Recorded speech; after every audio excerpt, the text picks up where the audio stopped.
Hello everyone, आप देख रहे हो एडू ग्लोरी में आप सभी का बहुत बहुत स्वागत है। फ्रेंड्स, आज की वीडियो में हम एलसीएम और एचसीएफ को डिस्कस करने वाले हैं। अगर अभी तक आपके माइंड में इन दोनों को लेकर कोई कन्फ्यूज़न रहता है तो वो कन्फ्यूज़न आज डेफिनेटली क्लियर होने वाला है, क्योंकि बहुत ही सरल तरीके से मैं इन दोनों के कॉन्सेप्ट को आज क्लियर करके जाऊँगी। और आपका कॉन्सेप्ट अगर क्लियर होता है तो कमेंट करके ज़रूर बताइएगा, मुझे आपके कमेंट का इंतज़ार रहेगा। तो चलिए वीडियो शुरू करते हैं।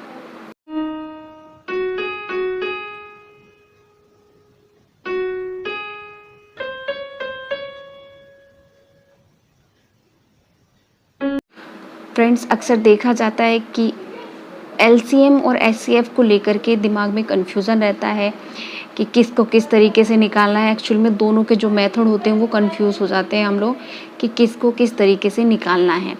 यहाँ तक कि बच्चों की बात करें हम, तो बच्चों को भी सीखने में तो काफ़ी दिक्कतें होती हैं। साथ साथ बड़े भी जो कॉम्पिटिटिव एग्ज़ाम्स की तैयारी कर रहे हैं उन लोगों को भी इनमें काफ़ी कन्फ्यूज़न रहता है। तो आप सबके लिए आज मैं ऐसी कॉन्सेप्ट लेके आई हूँ जो अब तक आपको यूट्यूब चैनल पर तो कहीं मिलने वाली है नहीं।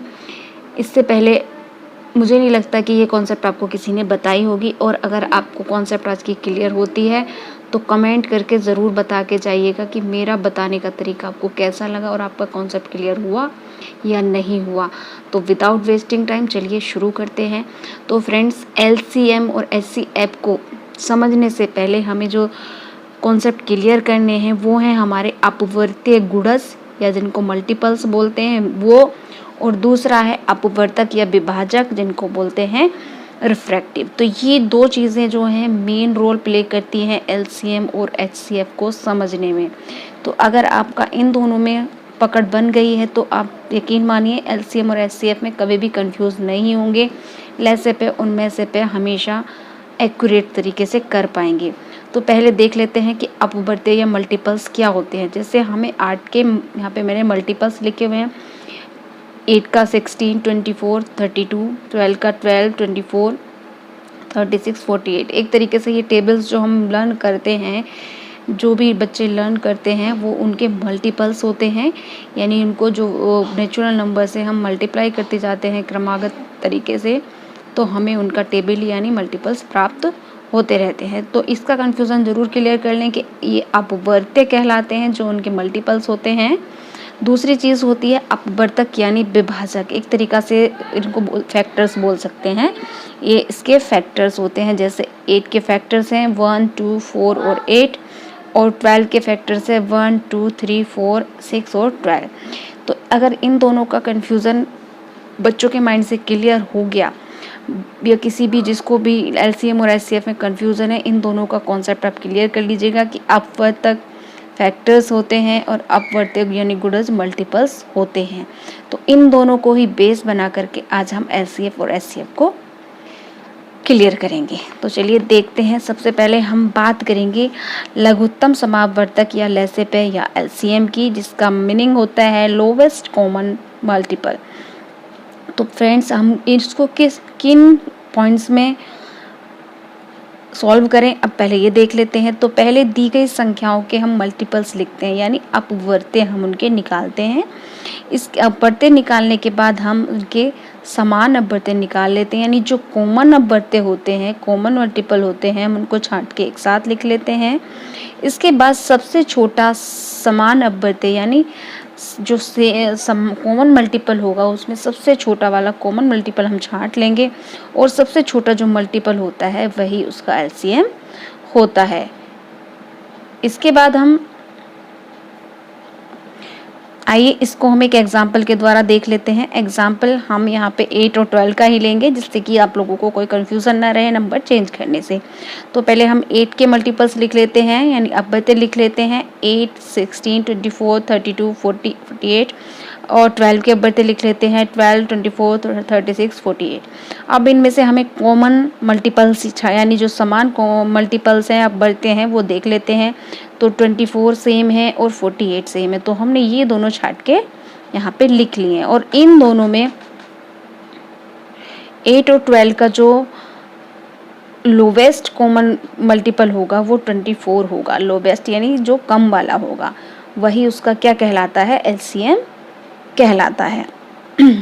तो आई होप आप लोगों को ये एलसीएम क्लियर हो गया होगा कि हम किस तरीके से एलसीएम को बच्चों को समझा सकते हैं। अगर आप एक टीचर हैं और अगर आप स्टूडेंट हैं तो आप किस तरीके से समझ सकते हैं। पहला फैक्टर, पहले हम उनके मल्टीपल्स लिखेंगे, मल्टीपल्स में कॉमन मल्टीपल्स छाटेंगे और कॉमन मल्टीपल्स में से जो सबसे छोटा मल्टीपल होगा वही उन नंबर्स का क्या होगा, एलसीएम होगा। यहाँ पे मैंने 2 डिजिट का एग्जांपल लिया है। अब यहाँ पे डिजिट 3, 4, 5 कितनी भी हो सकती हैं, आप उसी के अकॉर्डिंग इसको चेंज कर लेंगे। तो अगर आपको ये क्लियर हो गया है तो कमेंट में जाकर के जल्दी से कमेंट करिए कि आपका एलसीएम का कॉन्सेप्ट क्लियर हो गया है। अब चलते हैं मैसेपे की तरफ। मैसेपे यानी हाईएस्ट कॉमन फैक्टर, महत्तम समापवर्तक, एचसीएफ जिसको शॉर्ट फॉर्म में बोलते हैं। तो इसको किस तरीके से सोल्व करते हैं, इसके स्टेप्स देख लेते हैं। सबसे पहले दी गई संख्याओं के अपवर्तक या रिफ्रैक्टिव या फिर फैक्टर्स निकाल लेते हैं। इसके बाद कॉमन फैक्टर्स जो होते हैं उनको हम एक साथ ले लेते हैं। इसके बाद सबसे बड़ा जो कॉमन फैक्टर होता है उसको छांट लेते हैं और यही दी गई संख्याओं का एचसीएफ होगा। यानी अपवर्त्य से तो हमने एलसीएम निकाला था और अपवर्तक से हम क्या निकालेंगे, एचसीएफ निकालेंगे। तो इसके लिए भी हम एग्जाम्पल देख लेते हैं। यहाँ पे आई होप आपको समझ में आ गया होगा। जो हमें संख्याएं दी जाएंगी उन संख्याओं के हम पहले अपवर्तक निकालेंगे और सबके अपवर्तक निकालने के बाद जो कॉमन अपवर्तक होंगे, 3 या 2 जितनी भी संख्याएं होंगी उनको छांटकर अलग लिख लेंगे और उनमें से जो सबसे बड़ा फैक्टर यानी अपवर्तक होगा वही उन संख्याओं का एचसीएफ होगा। अब आइए एग्जाम्पल के साथ समझ लेते हैं। जैसे यहाँ पर फिर से मैं 8 और 12 का एग्जाम्पल ले रही हूँ। 8 के अपवर्तक क्या क्या होते हैं, अपवर्तक आई होप समझ रहे होगे। अपवर्तक वो होते हैं कि जिनकी टेबल में वो संख्या आए, यानी 8 1 की टेबल में आता है, 2 के में भी आता है, 4 के में भी आता है और 8 के में भी आता है। तो ये इसका क्या हुआ, फैक्टर। ये सारे जो हुए वो 8 के फैक्टर्स हुए, अपवर्तक हुए।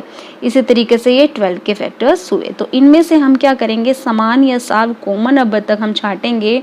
तो देखिए एक पेयर ये बन रहा है, 2 बन रहे हैं, 3 बन रहे हैं, यानी 3 कॉमन पेयर हमें मिल जाते हैं, 1 2 4। तो इस सब में जो है वो 4 जो है वो सबसे बड़ा है, इसलिए यहाँ पे क्या करेंगे, जो 4 सबसे बड़ा है, अतः जो संख्याएं दी गई हैं 8 और 12 उनका जो एचसीएफ होगा वो 4 होगा। तो यहाँ पर आपका एचसीएफ का कॉन्सेप्ट भी क्लियर हो गया होगा। एक बार मैं रिवाइज कर देती हूँ। सबसे पहले जो नंबर हमें दिए गए होंगे हम उनके फैक्टर्स निकालेंगे या अपवर्तक निकालेंगे। दोनों संख्याओं के अपवर्तक निकालने के बाद दूसरा स्टेप ये होगा कि हम उनमें कॉमन फैक्टर्स को छांट लेंगे। कॉमन फैक्टर्स छांटकर हम लिख लेंगे और इन कॉमन फैक्टर्स में से जो सबसे बड़ा होगा, महत्तम का मतलब होता है बड़ा यानी हाईएस्ट होगा, उसी को हम अलग कर लेंगे और वही उस संख्या का एचसीएफ भी होगा। तो फ्रेंड इस तरीके से आप लोगों को एलसीएम और एचसीएफ में कंफ्यूजन होने की ज़रूरत नहीं है, कंफ्यूजन रखने की ज़रूरत नहीं है। जो एलसीएम होता है वो मल्टीपल बेस्ड होता है और जो एचसीएफ होता है वो फैक्टर बेस्ड होता है। अगर आपको ये कॉन्सेप्ट क्लियर हो गया है तो ये काम करने की अब आपकी बारी है। आप मेरे को 12 और 48 के एचसीएफ निकाल के बताओगे, कमेंट करोगे इसका आंसर, और 24 और 36 का एलसीएम मेरे को आंसर करोगे। इन दोनों के आंसर आप मुझे कमेंट करेंगे। और फ्रेंड्स अगर वीडियो आपके लिए थोड़ा सा भी हेल्पफुल रहा है तो कमेंट करके ज़रूर बताइएगा, और से भी इस तरीके की वीडियो की ज़रूरत हो उसके साथ मेरा वीडियो शेयर कीजिएगा। और अगर मेरा चैनल अभी तक सब्सक्राइब नहीं किया है तो सब्सक्राइब कर लीजिएगा, क्योंकि यहाँ पर आपको इसी तरीके का कंटेंट मिलता है। तो मिलते हैं नेक्स्ट वीडियो में, तब तक के लिए खुश रहिए, स्वस्थ रहिए। जय हिंद, वंदे मातरम।